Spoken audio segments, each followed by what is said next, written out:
Hello दोस्तों, आज है 24 मई और 24 मई को करंट अफेयर के हम 10 इंपॉर्टेंट क्वेश्चन डिस्कस करेंगे आज। ठीक है, तो चलते हैं आज के पहले प्रश्न पर। आज का पहला प्रश्न है कि हाल ही में कौन सा देश दुनिया में पीपीई किट का दूसरा सबसे बड़ा निर्माता बन गया है।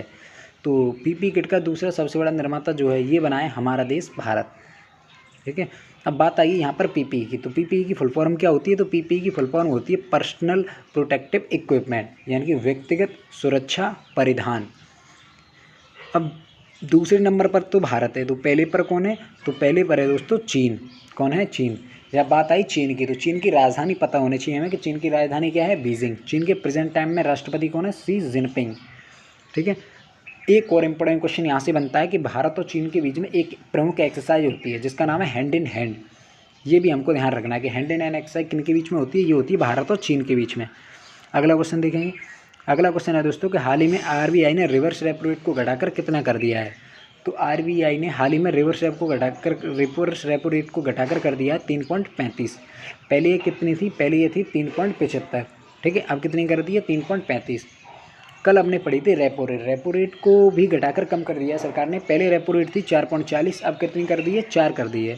ठीक है, और मैंने आपको बताया था रेपो रेट क्या होती है कल? रेपो रेट होती है जिस दर से आरबीआई अन्य बैंकों को लोन देता है, और रिवर्स रेपो रेट क्या होती है? जिस दर से आरबीआई अन्य बैंकों से लोन लेता है। अब यहाँ पर शब्द आया था आरबीआई, तो आरबीआई जो है इसके प्रेजेंट टाइम में गवर्नर कौन है ये पता होना चाहिए आपको। आरबीआई के प्रेजेंट टाइम में गवर्नर है शक्तिकांत दास, और ये 25वें नंबर के गवर्नर हैं। और आरबीआई की स्थापना कब हुई थी? ये हुई थी 1 अप्रैल 1935 को। ठीक है, और इसका मुख्यालय क्या है? मुंबई, महाराष्ट्र में। तो इस प्रश्न से इतनी जानकारी मिलती है हमें। चलते हैं अगले प्रश्न पर। अगला प्रश्न है हमारा कि केंद्र सरकार ने किस शहर को सोलराइज करने की योजना शुरू की है? तो ये की है केंद्र सरकार ने कोणार्क को, क्योंकि ये कोणार्क को, और कोणार्क कहाँ पर पड़ता है? उड़ीसा में। ठीक है, अब बात आई है दोस्तों उड़ीसा। तो उड़ीसा के बारे में सबसे पहले हमें उसकी राजधानी पता होनी चाहिए। उड़ीसा की राजधानी क्या है? भुवनेश्वर। उड़ीसा के सीएम कौन है? नवीन विजू पटनायक। और उड़ीसा के राज्यपाल कौन है? तो ये हैं गणेशी लाल। दोस्तों उड़ीसा के सीएम की एक विशेषता ये है कि ये लगातार 5 बार उड़ीसा राज्य के सीएम बने हैं, नवीन पटनायक। ठीक है, और उड़ीसा में एक प्रसिद्ध राष्ट्रीय उद्यान है जिसे कहते हैं सिमलीपाल राष्ट्रीय उद्यान। ठीक है, ये कहाँ पर है? उड़ीसा में सिमलीपाल राष्ट्रीय उद्यान। और यह टाइगर रिजर्व है। जो सिमलीपाल राष्ट्रीय उद्यान है ये किसके लिए प्रसिद्ध है? ये टाइगरों के लिए प्रसिद्ध है। एक उड़ीसा में प्रसिद्ध अभ्यारण्य है भीतरनिका वन्यजीव अभ्यारण्य। यह किसके लिए प्रसिद्ध है? यह मगरमच्छों के लिए प्रसिद्ध है। तो ध्यान रखना है राष्ट्रीय उद्यान कौन सा प्रसिद्ध है? सिमलीपाल। और ये किसके लिए प्रसिद्ध है? टाइगर के लिए। और वन्यजीव अभ्यारण्य जो है यह है भीतरनिका, यह किसके लिए प्रसिद्ध है?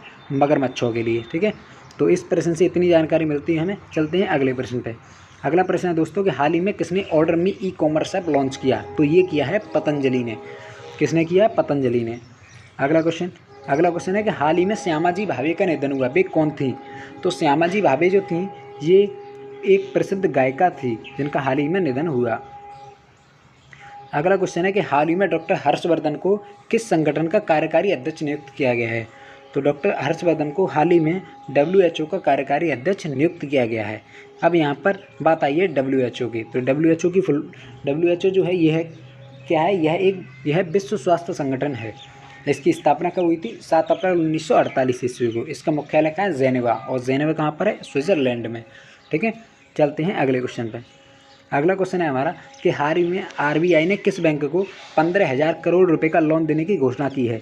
तो ये की है आरबीआई ने एक्सिम बैंक को। ठीक है, किसको? एक्सिम बैंक को। अगला क्वेश्चन है कि हाल ही में किस राज्य में दीदी वाहन सेवा शुरू की गई है? तो हाल ही में मध्य प्रदेश राज्य में यह दीदी वाहन सेवा शुरू की गई है।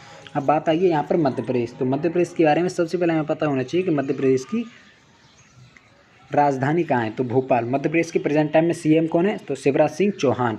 मध्य प्रदेश के प्रेजेंट टाइम में राज्यपाल कौन है? तो यह है लालजी टंडन।